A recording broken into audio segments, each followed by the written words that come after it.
حضرت ابراہیم علیہ السلام کے ہاں اولاد نہیں تھی، خدا خدا کر کے ایک بیٹا ملا، نام اسماعیل رکھا۔ حضرت ہاجرہ کی گود میں بچہ کھیلتا ہے، حضرت ابراہیم اس کو گود میں لے کے پیار کرتے ہیں۔ رب کا حکم نامہ آتا ہے، اس بچے کو لو اور اس کی ماں کو لو اور ایسی وادی میں چھوڑاؤ جو بے آب و گیا ہو، جہاں کوئی سبزہ نہ ہو، جہاں کوئی کھیتی نہ ہو، جہاں کوئی آبادی نہ ہو۔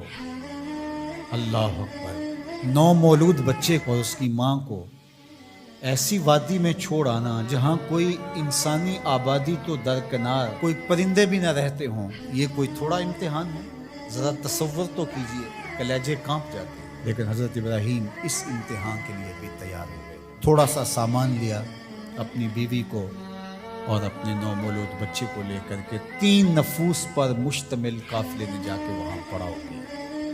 کچھ وقت گزارا، پھر اللہ کی بارگاہ میں سحر کے وقت اٹھ کے دعا مانگی، ربنا انی اسکنت من ذریتی بواد غیر ذی زرع عند بیتک المحرم۔ اللہ، میں اپنی ذریت کو، اپنی نسل کو، اپنی اولاد کو ایسی وادی میں تیرے آسرے پہ چھوڑ کے جا رہا ہوں جس وادی میں کوئی کھیتی نہیں، کوئی سبزہ نہیں۔ دعا مانگی، تھوڑا سا جو توشہ تھا، سامان تھا، سپرد کیا اور واپس پلٹنے لگے۔ حضرت ہاجرہ نے تمسکت بعزیالہ، آگے بڑھ کے دامن پکڑ لیا، کہا اس تنہائی میں، اس بے آب و گیا وادی میں چھوڑ کے ہمیں اس وقت کہاں جا رہے ہیں؟ کیا جواب دیتے؟ خاموش ہو گئے۔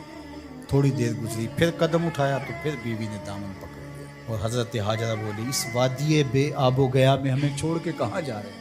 حضرت ابراہیم کوئی جواب نہیں دیتے۔ ذرا تصور کیجئے، آپ بھی صاحب اولاد ہیں۔ تو تیسری مرتبہ پھر جب قدم اٹھنے لگے تو تمسکت بعزیالہ، حضرت ہاجرہ نے دامن پکڑا اور پھر یہی سوال دہرایا، اس وادی غیر ذی زرع میں اپنے نومولود بیٹے کو اور اپنی بیوی کو چھوڑ کے کہاں جا رہے ہیں؟ حضرت ابراہیم پھر بھی جواب نہیں دیتے۔ تھوڑی دیر کے بعد حضرت ہاجرہ خود ہی بولتی ہیں، کیا یہ اللہ کا حکم تو نہیں؟ قال نعم، کہا ہاں اسی کا حکم ہے۔ فوراً دامن چھوڑ دیا، کہا خیر سے جائیے، ہمارا رب ہمیں ضائع نہیں ہونے دے گا، اگر اس کا حکم ہے تو ہم اس حکم پر سر تسلیم خم کرتے۔ اگر یہ امتحان حضرت ابراہیم علیہ السلام کا تھا تو میری مائیں اور بہنیں بھی سن رہی ہیں اور آپ بھی ان جذبات سے آگاہ ہیں۔ ایک ماں کے لیے یہ کتنا بڑا حوصلہ تھا۔ اگر سلام ابراہیم کو تو سلام ہے سیدہ ہاجرہ سلام اللہ علیہا کو۔ کہا خیر سے جائیے، ہمارا رب ہمیں ضائع نہیں ہونے دے گا۔ پھر جہاں دن بھی نہیں کٹتے تھے اس خاتون نے وہاں راتیں بھی کاٹی۔ توشہ ختم ہو گیا، پانی بھی ختم ہو گیا۔ پھر 2 دن کے بعد ماں کی چھاتیوں سے دودھ بھی خشک ہو گیا۔ خود تو بھوک کاٹ رہی ہے لیکن بیٹے کی پیاس اور بھوک دیکھی نہیں جاتی۔ ایک چھوٹے سے پتھر کی اوٹ میں اسماعیل کو لٹایا اور خود پانی کی تلاش میں نکلی۔ ماں کی تڑپتی ہوئی ممتا کی کہانی دیکھو۔ اللہ اکبر! کبھی صفا پہ کبھی مروہ پہ 7 چکر کاٹتی ہیں۔ پھر جب 7ویں چکر میں مروہ پہ پہنچی، اطراف میں دیکھا، کہیں کوئی پانی کے آثار حویدہ نہیں ہوئے۔ گزرتے گزرتے بیٹے کو بھی دیکھتی تھی، نشیبی جگہ سے بھاگ کے گزرتی تھی، وہاں لال نظر نہیں آتا تھا۔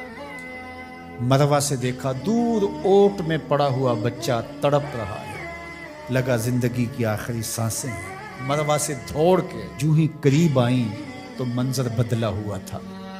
وہ اسماعیل جو پیاس سے تڑپ رہے تھے، پیاس سے جب انہوں نے ایڑیاں رگڑی، خدا نے چشمے جاری کر دیے، پانی پھوٹ نکلا۔ دوڑی اور منڈھیر کر دی اور کہا زم زم، رک جا رک جا۔ کہا کہ اللہ بھلا کرے سیدہ ہاجرہ کا، اگر وہ زم زم کہہ کے پانی کو نہ روکتی وہ پوری روئے زمین پہ پھیل جائے۔ اللہ اکبر! یہ حضرت ہاجرہ کا امتحان تھا اور امتحان میں وہ بھی سرخرو نکلی۔ وہ کہا ہم قیامت تک تیرے قدموں کے نشان کو جلوہ گاہ بنا دیں گے۔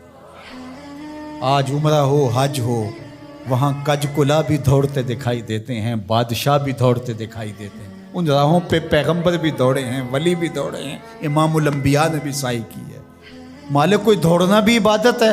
کہا جن راہوں پہ میری بندی دوڑی ہے قیامت تک ان راہوں کو جلوہ گاہ بنا دوں، اور ان پست قامت پہاڑیوں کو میں اپنی نشانیاں قرار دیتا ہوں۔